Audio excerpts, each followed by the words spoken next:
नमस्कार दोस्तों, let's study together पे आप सबका स्वागत है। आज हम देखेंगे 4 अगस्त 2020 के current affairs with important question and answer. तो बिना समय गंवाए हुए हम अपने करंट अफेयर्स की तरफ बढ़ते हैं। सबसे पहले आज का motivational quote, all things are possible if you believe. कि सभी कहते हैं कि कुछ भी चीज़ असंभव नहीं है, सब कुछ संभव है। लेकिन वो संभव कब है? जब हम में उस चीज़ को करने की लालसा हो, हम में कुछ मतलब उस चीज़ को करने के लिए हमने दृढ़ निश्चय किया हो तभी। वरना कुछ भी चीज़ इम्पॉसिबल नहीं है। और अगर आप में अगर कोई डेडिकेशन नहीं है ना, तो कुछ संभव भी नहीं है। ठीक है, तो आप एक डेडिकेशन रखिए किसी चीज़ को पाने का, किसी भी चीज़ को करने का। और आपके प्रति अगर उसके प्रति लगाव होता है, आप एक मन बना लेते हो ना, तो कुछ भी चीज़ असंभव नहीं है अगर आपको अपने आप के ऊपर भरोसा है।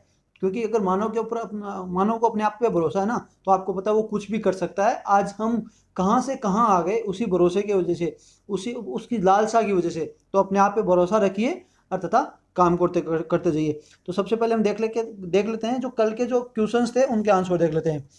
तो सबसे पहला है कि अंडर अगरबत्ती आत्मनिर्भर मिशन, जो अगरबत्ती आत्मनिर्भर मिशन के तहत केवीआईसी कितनी सब्सिडी देगा? तो वो 25% सब्सिडी देगा। माना कि 1 लाख रुपया है, तो उसमें से 25,000 की वो सब्सिडी दे देगा।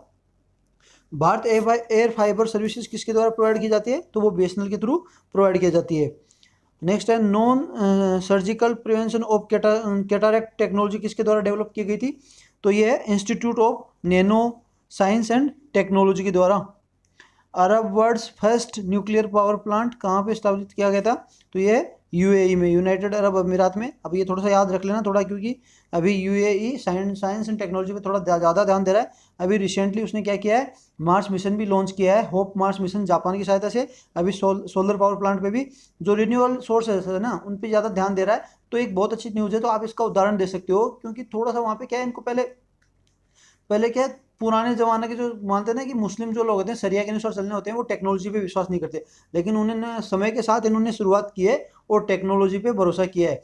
तो ये चीज़ें मतलब कुछ लोग बनी बनाई बातें बना लेते हैं कि कोई जो मुस्लिम्स हैं वो इसका सपोर्ट नहीं करते, हिंदू इसका सपोर्ट नहीं करते, ये चीज़ें होती हैं। अगर समय के साथ आदमी नहीं बदलता है ना, तो फिर क्या है, आदमी को बदलना जरूरी है। अगर समय के साथ नहीं बदलेगा ना, समय उसको वास कर देगा। ये चीज़ें हैं, कोई भी चीज़ अभी तक मतलब वो ये नहीं रही है, एक मृत्यु असम ये कोई चीज़ हमेशा खड़ी नहीं रह सकती अगर आप उसके साथ नहीं बदलोगे। तो सभी को समय के साथ बदलना जरूरी होता है, क्योंकि ये जो नेचर होता है ना, ये उसका एक तरीका है उसको आगे बढ़ने के लिए। नेक्स्ट न्यूज़ देख लेते हैं। India importing TV mostly from, जो इंडिया ना इंपोर्ट कहाँ से करता था मोस्टली टीवी, क्योंकि अभी इंडिया ने बैन कर दिया गया है, तो ये थोड़ा न्यूज़ में रहेगा। तो ये चाइना और साउथ ईस्ट एशिया से इंडिया टीवी इंपोर्ट करता था। नेक्स्ट न्यूज़ है कश्मीर का जो कौन सी चीज़ है जिसने जीआई टैग हासिल किया है? तो अभी कश्मीर का जो केसर है उसने जीआई टैग हासिल कर लिया है, कश्मीर सेफ्रॉन। हाल ही में कौन सा स्टेट है जिसने एरियल सीडिंग टेक्निक मतलब लागू की है अपने जो अरावली में ग्रीन कवर के लिए? तो आपको पता है अरावली की जो पर्वतमाला है वो गुजरात से लेकर दिल्ली तक जाती है, तो उसके बीच में हरियाणा आता है। तो हरियाणा ये ग्रीन जो एरियल सीडिंग का प्रोग्राम चालू किया है अरावली में। कौन सी मिनिस्ट्री है जिसने ऑनलाइन ऑडिट किया है पंचायती फंड्स का? तो अभी आधा ही कुछ कुछ परसेंटेज में किया है, 20% पंचायती को ऑनलाइन ऑडिट किया है। और बाकी का अगली साल तक मतलब इस साल तक पूरा कर लेंगे। तो वो है मिनिस्ट्री ऑफ पंचायती राज।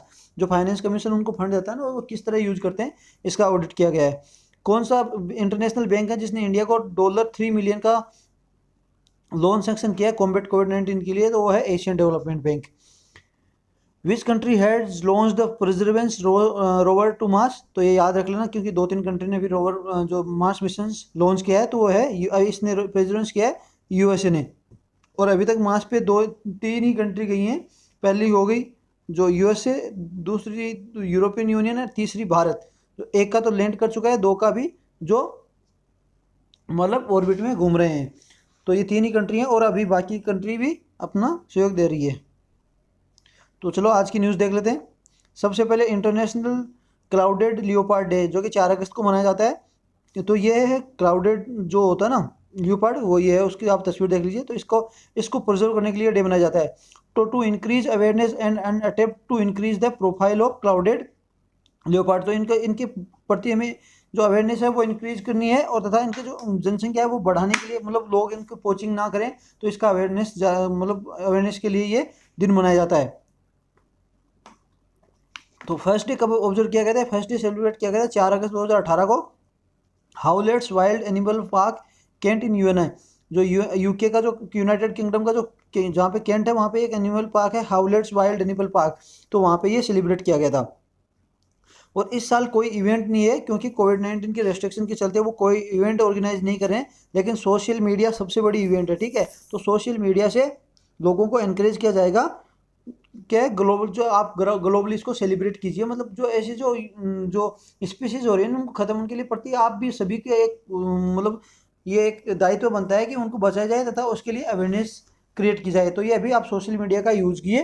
तो इसके लिए क्या आप हैशटैग क्लाउडेड लियोपार्ड जो है ना, उससे उसको आप हैशटैग लगा के और अपना कोई भी जो व्यू है इनको अगर बचाने के लिए तो आप शेयर कर सकते हैं। तो ये क्या है, जो यूएन की जो लिस्ट है, जो उसमें क्या है, वनरेबल है, IUCN रेड लिस्ट, ठीक है। उसमें वनरेबल है, मतलब रेड लिस्ट में ये है। तो इनका नेटिव प्लेस कहाँ पे है? South east Asia and mainland Asia. तो इनका नेटिव प्लेस है। अब इंडिया में कहाँ कहाँ रहते हैं ये भी थोड़ा देख लीजिए। तो हिमालयन जो फुट हिल्स हैं, साउथ ईस्ट एशिया में आ गए ना, तो Himalayan foot hills of north east India में। और इसमें इंडिया में एक पार्क भी है जो स्पेशली इनके लिए डेडिकेटेड है। तो वो पार्क थोड़ा सा आप याद कर लेना क्योंकि वो थोड़ा इंपॉर्टेंट बन जाता है। आज थोड़ी सी वजह से कि मैं आपको मैप बेस सारा कुछ चीज़ें नहीं दिखा सकता क्योंकि हालांकि 2 बजने वाले हैं या रात के, तो थोड़ा सा मैं भी थोड़ा बिजी था। तो ये आप थोड़ा सा चीज़ें मैप पे देख लेना। तो ये मैप कौन सा पार्क है? Clouded leopard national park of Tripura. Tripura में वो नेशनल पार्क है। और ये वाइल्ड लाइफ सेंचुरी है, कौन सी? सिपाही जोला वाइल्ड लाइफ सेंचुरी, उसके अंदर ये स्थित है। तो आप ये थोड़ा सा मैप पे जाके देख लेना। मैं आपसे बहुत बहुत सॉरी बोलता हूँ क्योंकि मैं अभी इसमें कुछ फ़ोटो और मैप नहीं डाल सका क्योंकि रात बहुत हो चुकी है इसके लिए, और मुझे भी थोड़ा सुबह जल्दी इंपॉर्टेंट काम है।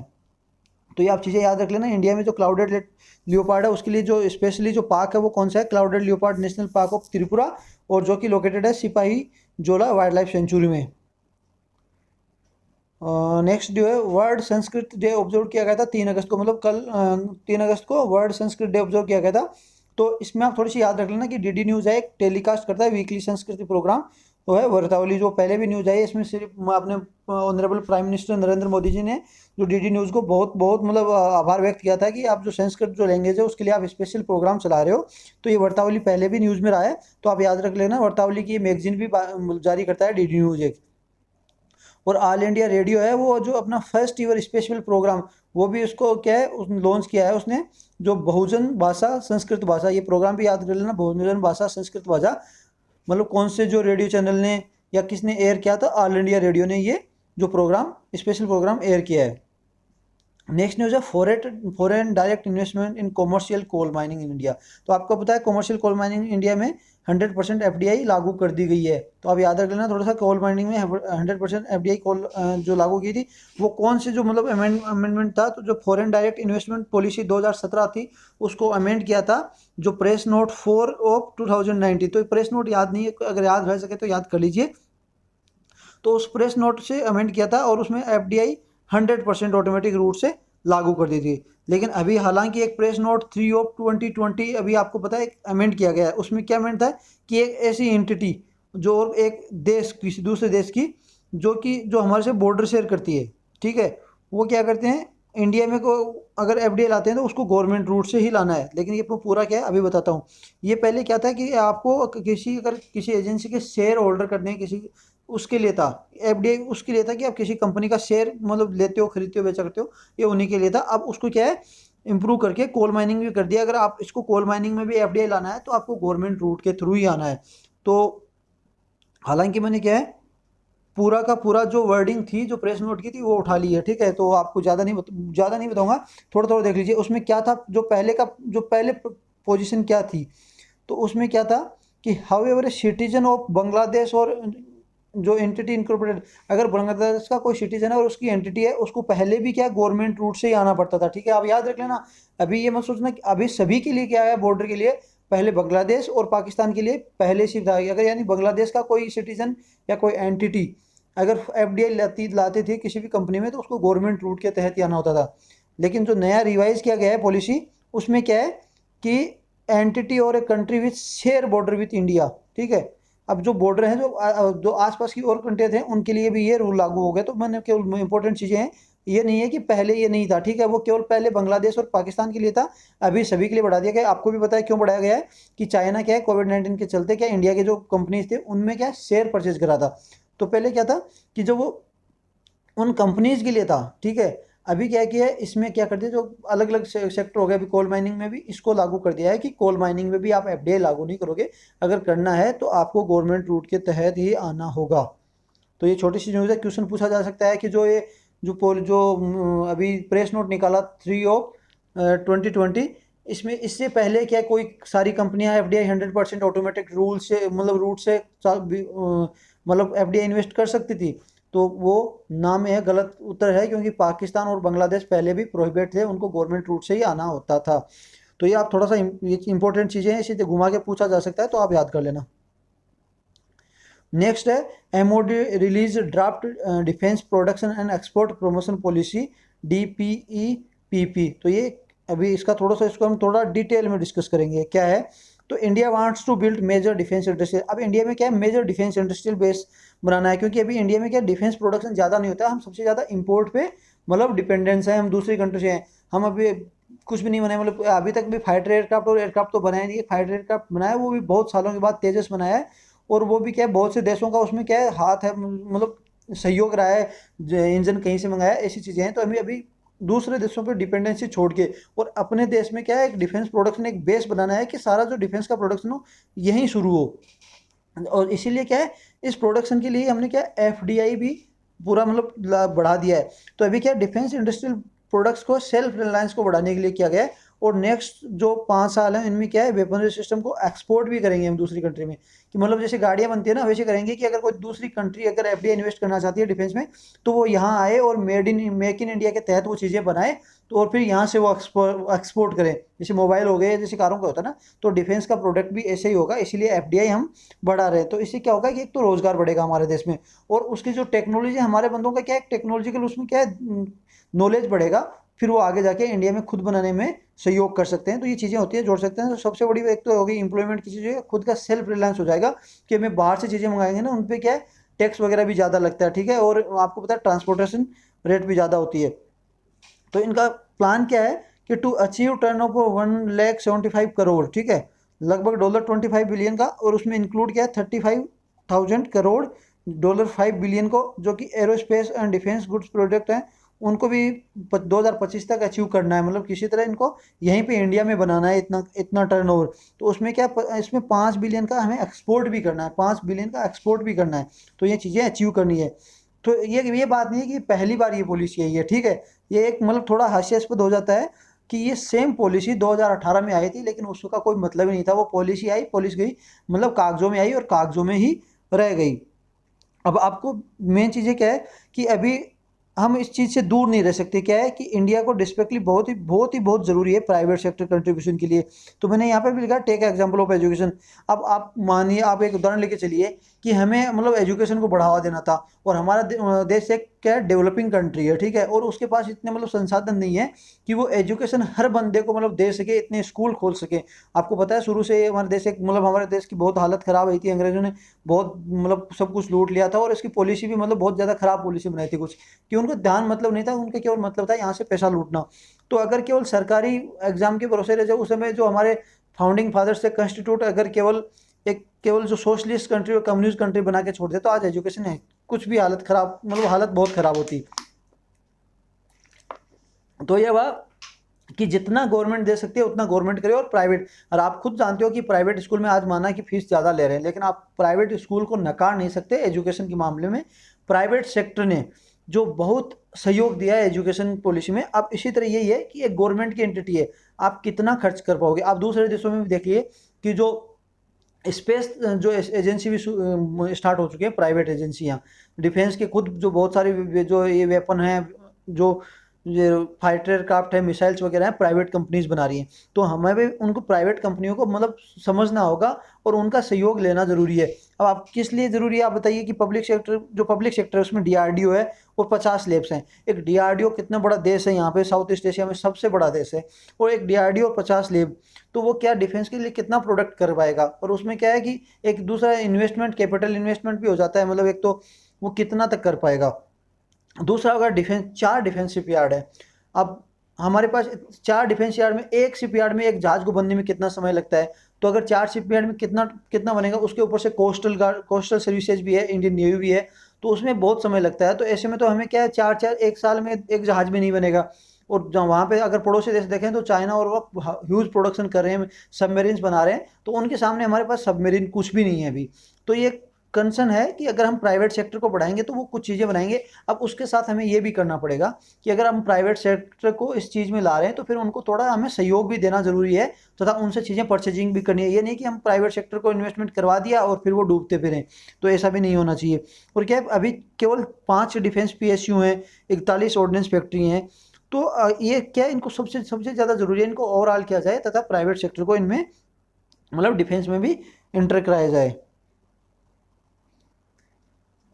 अब आप एक देख सकते हो कि on going political and geographical tension इस रीजन में बहुत ज़्यादा है। चाइना और इंडिया का सबसे ज़्यादा मतलब जो स्टैंड अप चल रहा है, ऑलरेडी टेंशन चल रही है इधर से, चाइना, इंडिया और पाकिस्तान, पाकिस्तान भी कम नहीं है, तो रोज़ की रोज़ एक टेंशन खड़ी करता रहता है। और अभी दूसरी बात है कि छोटा सा देश है, एक शांति प्रियता की भी एक हद होती है। अब भारत इतना एक शांति प्रिय देश है, वो पीस रहता है, लेकिन तो छोटे छोटे देश है, नेपाल है, लेकिन वो भी एक भाईचारे की बात है, हमने इनको अभी तक ज़्यादा मतलब उल्टा कुछ कहा नहीं है। लेकिन अब नेपाल भी अब क्या है, उल्टी सीधी हरकतें करने लगे हैं। तो अब क्या है कि अगर ऐसी चीज़ें हैं तो हम, अगर कोई लोग हमारे ऊपर बंदूक लेके आ रहे हैं तो हम लाठी लेके भी नहीं लड़ सकते। लोग मिसाइलों से फायर कर रहे हैं और उस समय हम क्या बंदूक से लड़ पाएंगे? तो ये चीज़ें हैं। तो अभी फोर्सेस को रिक्वायर है कि एडवांस टेक्नोलॉजी बहुत ज़्यादा इंपॉर्टेंट है। अब हमने एक बंदूक बना ली, उसमें कुछ नहीं होगा क्योंकि अभी मिसाइल का ज़माना आ गया है। वो बंदूक से किसको गोली मारेंगे? कोई आएगा ही नहीं सामने, तो किसको गोली मारनी है? डायरेक्ट मिसाइल से अटैक हो रहा है, तो अभी हमें जैसे मिसाइल से अटैक हो रहा है तो हमें उसको इंटरसेप्टर मिसाइल जरूरी है कि अगर मिसाइल आ रहा है तो उसको इंटरसेप्ट करके ही मार दिया जाए। तो फोर्सेज को अभी टेक्नोलॉजी बहुत ज़्यादा ज़रूरी है, क्योंकि और अभी क्या है, इंडिया क्या है, इम्पोर्ट पे डिपेंड है। तो हमें क्या उस एडवांस टेक्नोलॉजी को इंडिया में ही बनाना है, तो हम जो इम्पोर्ट है उसकी डिपेंडेंसी को घटा पाएँ। तो ये डीपीईपी क्या है, ड्राफ्ट जो डिफेंस प्रोडक्शन एक्सपोर्ट क्या है, एक्सपोर्ट, अभी पूरा फुल फॉर्म भूल गए यार, defence production and export promotion policy. ठीक है, आप याद रख लेना डीपीईपी जब भी बोलवाऊँ, defence production export and promotion policy. तो इसका मेन मतलब क्या है, एम क्या है कि reduce dependence on import and take forward make in India. जो मैंने जैसे बताया कि हमें इम्पोर्ट पे इम्पोर्ट पे जो हमें डिपेंडेंस को घटाना है और मेक इन इंडिया को बढ़ाना है, कि मतलब जो इसीलिए हमने एफडीआई को क्या है 75% कर दिया, पहले 49% था। और वो भी ऑटोमेटिक क्लियरेंस रूट से, मतलब आपको गवर्नमेंट के थ्रू आना नहीं आना। जब भी कुछ ऐसा हो तो आप डायरेक्ट एफडीआई इन्वेस्ट कर सकते हो 75% तक।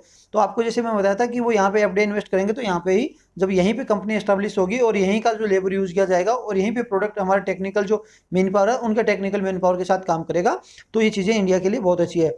तो अभी इंडिया क्या चाहता है कि इंडिया का अभी एनुअल बजट कितना डिफेंस का, तो वो है $70 बिलियन। और जो कि केवल 2 देशों से पीछे है, वो एक तो यूएसए हो गया जिसका $732 बिलियन है, और दूसरा चाइना है जिसका $261 बिलियन है। तो मतलब अभी इंडिया डिफेंस सेक्टर में थर्ड नंबर है जिसका सबसे ज़्यादा बजट है।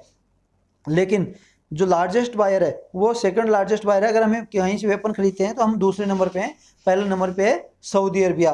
तो ये जो इसकी है, जो सेकंड लार्जेस्ट बायर है जो वेपन वगैरह की है, इसकी जो एक जो रिपोर्ट तैयार करता है, वो रिपोर्ट कौन तैयार करता है ये भी थोड़ा आप याद रख लीजिए। ये डाटा कौन तैयार करता है? Stockholm International Peace Research Institute, ये क्या सीपरी है, वो ये डाटा तैयार करता है कि कौन से देश में कितना वेपन है, मतलब क्या क्या है, कितना वहाँ पे न्यूक्लियर अर्सेनल है। तो ये चीज़ें वो रिसर्च करके, लगभग रिसर्च करके तैयार करते हैं। चलो नेक्स्ट न्यूज़ देख लेते हैं। एमएसएमई सक्षम फॉर एमएसएमई एंटरप्रेन्योर्स। जो एमएसएमई के जो छोटे उद्योग उद्यमी हैं उनके लिए एक एमएसएमई सक्षम जो एक जो पोर्टल लॉन्च किया गया है, उसमें क्या है, जो किसके द्वारा लॉन्च किया गया है, पहले तो ये देख लीजिए, small industries development bank SIDBI के द्वारा लॉन्च किया गया है, विथ एसोसिएशन की तरह ट्रांस यूनियन सिविल के द्वारा, एसोसिएशन के साथ ये लॉन्च किया गया है। तो ये कि कॉम्प्रेसिव फाइनेंशियल एजुकेशन दी जाएगी सभी को, जो एमएसएमई जो जो उद्यमी हैं उनको एक कॉम्प्रेसिव फाइनेंशियल एजुकेशन दी जाएगी, और उनको नॉलेज दिया जाएगा जो एमएसएमई की प्लेटफॉर्म के चलते कि आप किस तरह मतलब फाइनेंस का, मतलब रेवेन्यू का आप यूज़ करोगे। तो ये आल्सो गाइड करेगा seamless quick finance access to finance, की आप जल्दी से जल्दी अगर फाइनेंस आपको लेना है एमएसएमई में, आपको अगर कुछ लगाना है तो किस तरह आप मतलब फाइनेंस को फाइनेंस ऐसे कर क्रेडिट कर पाओगे। Next news, support entrepreneurs toward managing the credit. और जो उनका जो जो जो क्रेडिट है उनको किस तरह सपोर्ट करना है, किस तरह मैनेज करना है, तो उनको एक मैनेजमेंट की ट्रेनिंग भी दी जाएगी। तो अब सिडबी के बारे में देख लें। तो सिडबी क्या है, स्मॉल इंडस्ट्रीज डेवलपमेंट पैकेज 1990 में एस्टैब्लिश किया गया था अंडर एक्ट ऑफ पार्लियामेंट। तो आपको एक्ट ऑफ पार्लियामेंट हो गया तो आपको एक चीज़ होगी, सिडबी एक स्टेचुटरी बॉडी है, ठीक है, कि मतलब एक एक्ट ऑफ पार्लियामेंट एक्ट पास करके तो स्टेचुटरी बॉडी है, तो आप ये याद रखना जरूरी है। तो इसका प्रिंसिपल वर्क क्या है, फाइनेंस इंस्टीट्यूट वो promoting financial development of finance micro small and medium enterprises. तो मतलब जो छोटे जो उद्योग है उनको क्या फाइनेंस करना है, इसका मेन वर्क है। और दूसरा है ट्रांस यूनियन सिविल। तो सिविल स्कोर तो आप जानते हो, सिविल स्कोर क्या होता है आप सभी जानते हो। तो इसी की तरह इंडियाज क्रेडिट इंफॉर्मेशन कंपनी है कि क्रेडिट मतलब आदमी का कितना क्रेडिट है, कोई मतलब दिवालिया तो नहीं घोषित हो रहा, समय पे वो चीज़ क्या चीज़ें नहीं कर रहा है, अपना लोन पेमेंट नहीं कर रहा है, तो उसका एक सिविल स्कोर जनरेट करता है। उससे क्या है, हमें जल्दी से जल्दी क्या होता है कि कोई लोन वोन मिल जाता है, सिविल स्कोर से ही लोन मिल जाएगा। तो ये मेंटेन जो लार्जेस्ट डिपॉजिटर्स है वो क्रेडिट करता है, जो इंफॉर्मेशन क्रेडिट इंफॉर्मेशन ग्लोबली, ठीक है। तो ये सिविल के बारे में है। नेक्स्ट न्यूज़ है विद्यार्थी विज्ञान मंथन 2020-21 किसके द्वारा लॉन्च किया गया है, ministry of health and family welfare के द्वारा लॉन्च किया गया है। तो ये एक नेशनल प्रोग्राम है जो कि पॉपुलराइज करेगा साइंस को among student 6 to 11th class. तो भी ये याद रख लेना 6 to 11th क्लास के बीच में जो साइंस जो स्टूडेंट ही है। अब आपको इस बार देखो हर चीज़ में हमारे क्या है कि शिक्षा को एक तरह का मतलब अच्छा एक साधन मतलब कि इंटरेस्टिंग बनाने के लिए हर जगह काम हो रहा है। एक तो हम जब क्लास में जाते हैं और हमें कुछ पढ़ा दिया जाता है बोर्ड में, हम बोर हो जाते हैं, और उसी के तरह अगर हम कोई प्रैक्टिकल करते हैं, बच्चों को प्रैक्टिकल कराते हैं छोटे छोटे कि हाँ इससे मतलब आप देख लो कि ट्रेन गुजरती है तो आगे धक्का क्यों लगता है, तो बोल दिया कि ट्रेन अगर पास से जाती है तो धक्का लग जाता है। लेकिन आपको बच्चों को प्रैक्टिकल कराया जाए कि एक मतलब छोटा सा मतलब पेपर लेते हैं, जो अमिताभ बच्चन देखते हैं ना कि दो पेपरों के बीच में से हवा मारते हैं तो दोनों पेपर चिपक जाते हैं, तो है कि वहाँ पे प्रेशर कम हो जाता है और पीछे प्रेशर ज़्यादा आता है। तो इसी चीज़ें प्रैक्टिकल चीज़ें करके बताएंगे ना तो बच्चों को इंटरेस्ट आएगा। गेम गेम में पर कुछ सिखाते हैं ना साइंस के बारे में तो बहुत इंटरेस्ट आता है। तो क्या एजुकेशन को पॉपुलराइज करा जाएगा, सिक्स जो साइंस की एजुकेशन है उसको, तो among student 6 to 11th class. तो ये इनिशिएटिव किसका था, ये भी याद रख लेना, ये विजाना भारती इन कोलेबोरेशन विथ विज्ञान प्रसार, जो कि विज्ञान प्रसार क्या है एक ऑटोनोमस ऑर्गेनाइजेशन है under department of science and technology and NCERT के अंदर। तो ये भी याद रख लेना। तो ये इनिशिएटिव है विजाना भारती का, इसके बारे में देखेंगे आगे। तो उसका और विज्ञान प्रसार का एक जो कोलेबोरेशन में ये एक इनिशिएटिव लागू किया। अब विज्ञान प्रसार क्या है ये भी देख लेते हैं। National institute of science and technology communication established in 1999। जो नेशनल इंस्टीट्यूट है साइंस एंड टेक्नोलॉजी का एंड कम्युनिकेशन का, जो 1989 में एस्टैब्लिश किया गया था department of science and technology के तहत। तो इसका मतलब मेन मकसद क्या है, promote propagate and scientific and rational outlook in society nurture interest in science. तो इसका भी सेम ही पर्पज है, साइंस को मतलब सोसाइटी के अंदर इंटरेस्ट पैदा करना साइंस का। और विजना भारती का एक नेशनल मूवमेंट है जो प्रोपोगेट करता है पॉपुलराइज करता है साइंस एंड टेक्नोलॉजी को अमंग स्टूडेंट मासेज, जो साइंस की जो एजुकेशन है उसको पॉपुलराइज करने का काम विजाना भारती का है।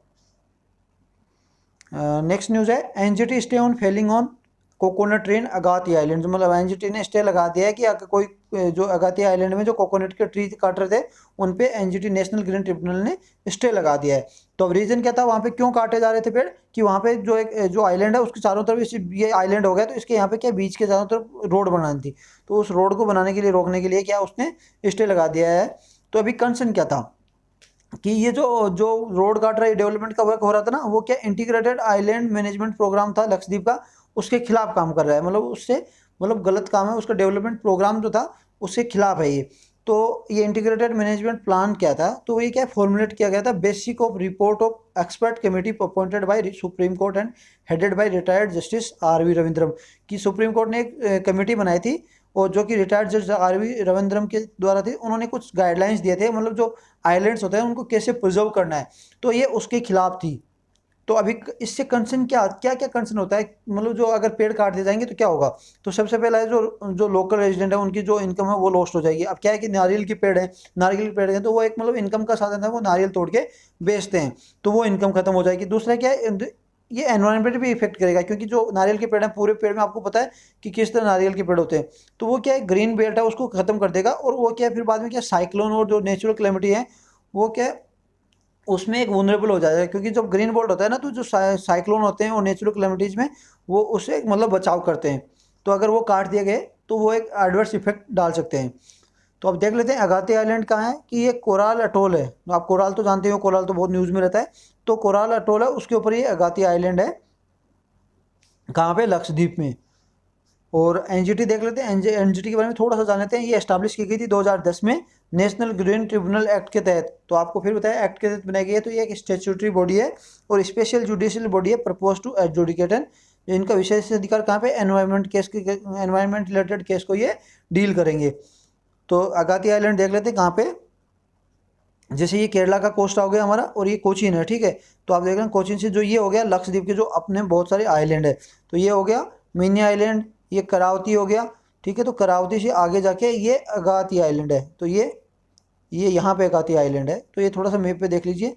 तो मतलब आप अगर मैप्स में देखोगे ना, तो अगर केरला से जाएंगे तो सबसे लास्ट में, मतलब सबसे दूर है वो अगाती आइलैंड है। तो ये कभी मैप बेस्ड क्वेश्चन आए तो आपको मतलब बताने के लिए। तो आज के लिए इतना ही। अभी मोस्ट इंपॉर्टेंट क्वेश्चंस देख लेते हैं।